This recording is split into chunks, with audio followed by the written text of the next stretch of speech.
Christian Shpendi është kthyer të bëjë përsëri ato që di më mirë, të tundë rrjetën e Portës kundërshtare. Sulmuesi i cili debutoi në shtator në radhat e kombëtares ka gjetur përsëri rrjetën dje në Serie B.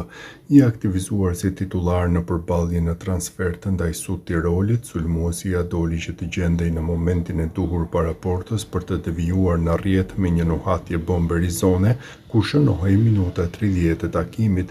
Kësaj ai dha avantazhin skuadrës së tij, e cila lufton në këtë edicion për ngjitje në Serie A.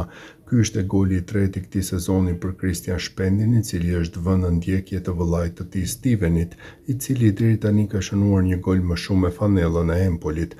Një gol i rëndësishëm për faktin se Christiani nuk shënonte që nga fundi muajit gusht dhe për të erdhi një çlirim pas një periudhe thatësire.